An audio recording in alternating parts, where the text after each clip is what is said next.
tiene mucho que contar. Por eso está con nosotros en DF Casanare. El personaje de frente. Entre el año 2008 y 2011, la alcaldía de Yopal estuvo bajo la dirección de Lilian Fernanda Salcedo, quien nos acompaña para fijar su posición frente al escándalo que se convirtió en un momento dado y sigue convirtiéndose de carácter nacional del famoso proyecto habitacional Torres del Silencio en la ciudad de Yopal, un proyecto donde se especula que 10.000, 12.000, 15.000 millones de pesos embolatados, que las torres se están derrumbando, que el proyecto se dejó caer por física negligencia administrativa, por falta de voluntad gubernativa, por rencillas políticas. ¿Por qué Fernanda está con nosotros en DF Casanare? Sencillo, porque cuando ella era alcaldesa, el proyecto realmente arrancó en firme, no obstante haberlo heredado del alcalde anterior, el señor Nelson Ricardo Mariño. Pero todo este asunto es bueno que lo cuente de manera puntual, le pido, Fernanda, muy puntual, la alcaldesa de Yopal en ese entonces, Lilian Fernanda Salcedo, a quien le agradezco su gentileza por acompañarnos. Muy buenos días. Muy buenos días, Oscar. Pues sí, la gentileza nuevamente. Llevo 11 años hablando de Torres de Silencio, siempre comentando cuáles fueron nuestras actuaciones, cuáles nuestras responsabilidades. Y al momento, pues como comenta usted, una triste conclusión está pasando el proyecto después de 12 años, prácticamente derrumbándose. Y pues esto tiene muchas aristas, tiene mucho de redencillas políticas, como lo comenta usted. Yo también lo veo de esa manera. Prácticamente mis contradictores políticos se han dedicado durante 11, 12 años a responsabilizarme de este proyecto, como dicen, que se han robado la plata. Nadie se ha robado la plata está en una fiducia, porque los pagos se hacían parciales de acuerdo al avance de obra, firmando gobernación, alcaldía y cogestor, interventor. Entonces, hoy, 12 años después, el proyecto tiene casi 5.000 millones de pesos guardados en una fiducia. El proyecto llegó a hacerse hasta en el 80% en un gobierno y lastimosamente de las siguientes etapas pues no la continuaron. Bueno, muy bien. Usted participó en la etapa de planeación, pero aclaremos esto. Su señoría recibió una orden, un mandato de una acción popular que se había interpuesto para reubicar a la gente de La Esmeralda. Es decir, cuando usted gana la alcaldía en las elecciones del 2007 y arranca en el 2008 ya a ejercer, a usted le tocó recibir esa papa caliente que se la entregó Nelson Ricardo Mariño, ¿o no? Así fue. Una acción popular fallada en el 2007 que iba al gobierno de Nelson Mariño y que ya 2008 cuando entramos pues nada más teníamos que la orden judicial por parte del Tribunal Administrativo, no solamente para la alcaldía y gobernación. Teníamos la obligación legal de reubicar 213 familias del barrio La Esmeralda. Muy bien, el gobernador de ese entonces que arrancó su periodo fue Raúl Iván Flores. Entre Raúl Flores, gobernador de la época, y Fernanda Salcedo dijeron, bueno, cumplamos el mandato del juez que nos ordena reubicar a estas familias. ¿Qué hicieron específicamente? ¿Tuvieron que legalizar terrenos, servicios públicos, en fin? Sí, claro que sí, Medina, pues realmente conseguir un área para reubicar no solamente las 213 familias, sino también población vulnerable, porque en total juntamos 400 familias, fue un proceso largo y dispendioso administrativamente y por supuesto contractual. ¿Por qué? Porque teníamos que empezar desde legalizar terrenos. Hicimos un plan parcial en la zona noroccidental de Yopal, que incluía 273 hectáreas en legalización, y teníamos que disponer de redes matrices de servicios públicos, acueducto y alcantarillado. Entonces hicimos plan parcial, diseños para servicios públicos, ejecución de los diseños de los servicios públicos, redes matrices, acueducto, alcantarillado, y luego la alcaldía compró, dentro de esas 273 hectáreas, compró 5 hectáreas para la construcción de torres de silencio. ¿Cómo cumplimos la acción popular? La alcaldía se responsabilizó de unas actividades y la gobernación de otras. De esa manera, porque la acción popular recaía en los dos. Entonces, la alcaldía se responsabilizó de comprar el lote, de entregar un lote legalizado con servicios públicos y de dar un subsidio de 8,5 millones por apartamento. Esa era la responsabilidad del municipio. La responsabilidad de la gobernación era completar el subsidio por parte de la gobernación para la construcción de la vivienda, la interventoría, o sea, es la gobernación la responsable en la ejecución del proyecto con su interventoría Y aparte de eso, pues el tema o sea, era los subsidios para terminar, pues las 400 familias y la interventoría. Esas eran las responsabilidades gruesas de la gobernación.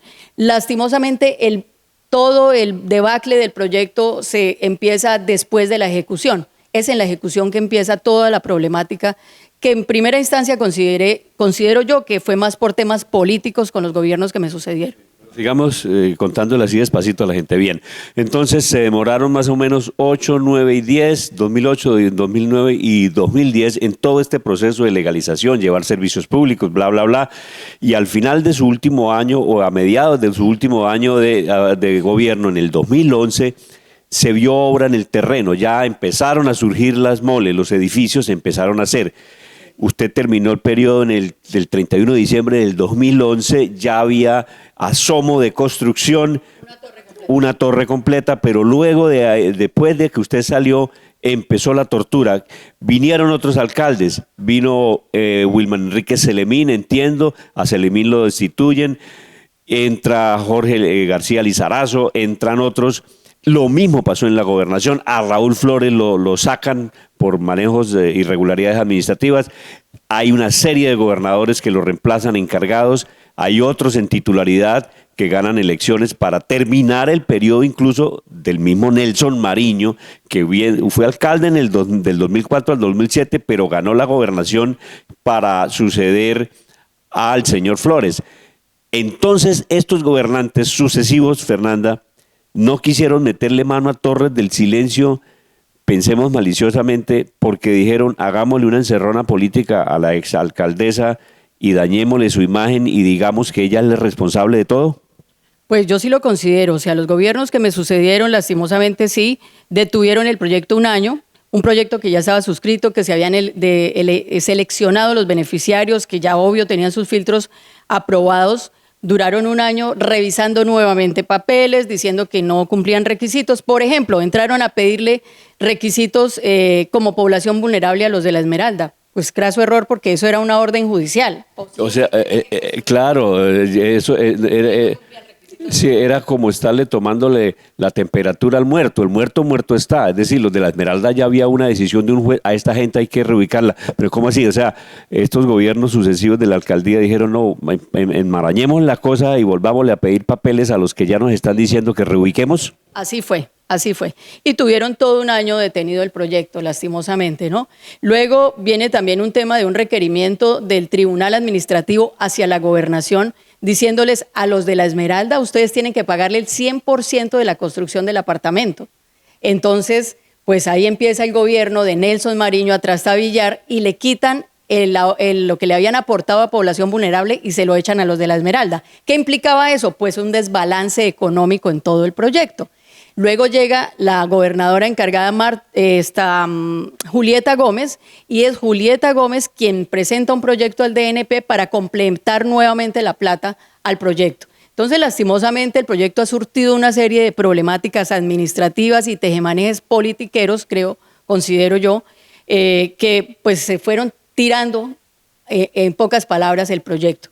Luego, pues los gobiernos subsiguientes ya creo que definitivamente fueron errores administrativos muy fuertes el dejar vencer pólizas de calidad, pólizas de cumplimiento del proyecto y pues al caso de hoy el proyecto lleva 7 años completos en que no le meten una puntilla, no hay avance de obra de absolutamente nada en ese proyecto. Y pues con la lamentable situación además de que hay cerca de 5.000 millones de pesos todavía guardados en la fiducia. Claro, mientras hay un cojonal de plata en los bancos rindiendo intereses que debió ser plata para el proyecto, para sacarlo adelante, la gente, las 400 familias, algunos han ocupado, algunas viven allí, 200, no algunos, la mitad viven allí, no saben qué hacer porque hay inestabilidad. Legalmente los apartamentos no son de ellos. Pues legalmente no, porque todavía no tienen escritura, ¿no? Pero sí tienen un subsidio de adjudicación. Entonces, pues dice uno, a ver, esta población necesitaba urgente su vivienda. Evidentemente, todos los de población vulnerable son familias muy necesitadas, hay muchos discapacitados, hay mucha población inclusive desplazada que llegaron con cartacheque de la nación también a aportar para su apartamento, pero lastimosamente pues la demora, un proyecto que estaba previsto para un año, pues ya lleva 12 años. Tremendo esto. Bueno, por parte de la alcaldía a Fernanda la sucedió el señor Wilman Enrique Celemín, luego vino John Jairo Torres, luego vino Leonardo Puentes. A estos tres personajes sumémosle todos los encargos, porque acordémonos que en el gobierno de John Jairo Torres, no sé cuántos alcaldes encargados hubo un cojonal de alcaldes, hubo muchos, un desfile, como 5. Por el lado de la gobernación también lo mismo ocurrió, sale Raúl Flores lo sucede, entiendo, Nelson Mariño, si no estoy mal. Luego destituyen a Nelson Mariño, vienen unos encargos, Julieta y en fin, bla, bla, bla. Gonfrier, también Marta, creo que se llamaba, Iragorri, el ministro caucano. Luego hay elecciones para terminar el periodo de Nelson Mariño, que las gana Marco Tulio Ruiz. Termina Marco Tulio Ruiz, sigue Alirio Barrera. Termina Alirio Barrera, sigue el señor Salomón. Entonces, Fernanda, a ver, una pregunta aquí como de perogrullo, elemental. Toda esta gente de la clase política dirigente que ha ejercido cargos de tanta responsabilidad, ¿se confabularon para una encerrona política contra usted para desprestigiarla? No, lo que yo he venido mencionando es que por lo que yo he notado y he visto, realmente los primeros años, después de que yo salí, desde el 2011, los alcalde y gobernador que me sucedieron sí realmente quisieron armar una patraña política para detener el proyecto, pero los años siguientes lo que considero es que fue más descuido administrativo y negligencia, de cierta manera, en llevar el proyecto a feliz término, sabiendo que tenía la plata, tenían, pues obvio, los recursos y todo para poder terminarlo. Es más, el proyecto llega a un momento en que, Oscar, llega a un avance del 85% de obra. Eso quiere decir que le faltaba solo el 15% para terminar. Pero lastimosamente después vienen 7 años, los últimos 7 años, donde se votó, se abandonó literalmente el proyecto. El interventor, la gobernación es responsable de la interventoría, según reza en el convenio, y el proyecto estuvo por muchos periodos completos sin interventor. Usted, una de sus cartas de presentación que esgrime es que, bueno, si Fernanda Salcedo es tan culpable de todo lo que le acusan del proyecto Torres del Silencio, ¿por qué Fernanda Salcedo no está metida dentro de la lista negra de investigados? Bueno, pues lo que he venido comentando, Oscar, todos los proyectos públicos tienen un proceso de cuando se forman, que se llama toda la fase de planeación, la previsión del proyecto, luego tienen la fase de suscripción, que es mediante hacer un convenio o un contrato, y luego viene la parte de ejecución, que es ya desarrollar para cumplir ese objeto, y la final, que es la liquidación. Nosotros dejamos el proyecto suscrito, o sea, se planeó, se suscribió y lo dejamos en ejecución. Al 2011 ya iba una torre de las 40 construidas. ¿Qué pasó? Ya después de esa parte de ejecución en la que íbamos, empezaron todos estos introperios y debacles que he comentado, políticos y administrativos, y eso pues llevó al traste el proyecto en la fase de ejecución. El proyecto no se ha liquidado, sigue en la fase de ejecución, sin cubrimiento de pólizas, ni de calidad, ni de tiempo, ¿no? Pólizas que dejó vencer la gobernación, ¿no? Sí, claro. Pólizas que le correspondían a la gobernación, así como también le corresponde a la gobernación la fase de interventoría de todo el proyecto. Fernanda, para concluir esta conversación con usted, usted no es responsable de nada de lo que la acusan sus opositores políticos frente al proyecto habitacional Torres del Silencio. Usted no se ha robado ninguna plata.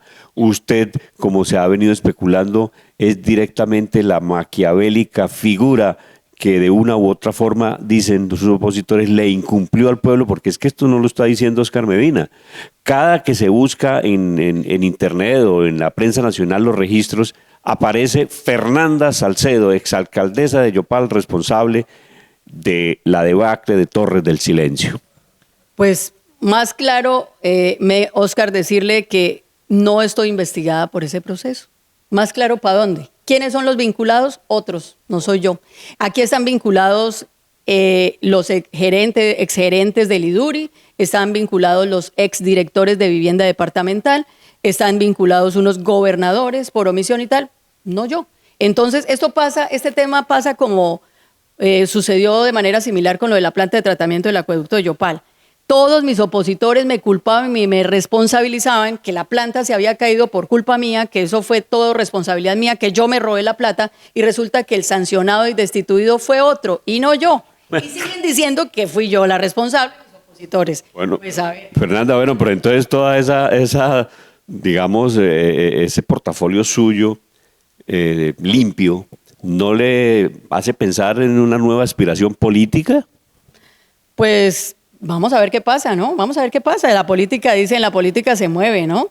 Y obviamente nunca está de plano o de tajo decir aparté totalmente de la política. No, siempre, o sea, me gusta el tema político, soy de Yopal, he mantenido en Yopal, yo nunca me he ido a vivir de este pueblo, aquí mantengo en Yopal, en mi finca, yo no vivo ni en Estados Unidos, ni en Canadá, ni en Inglaterra, ni en ningún lado, yo vivo aquí con mi familia, tranquila, Dios gracias.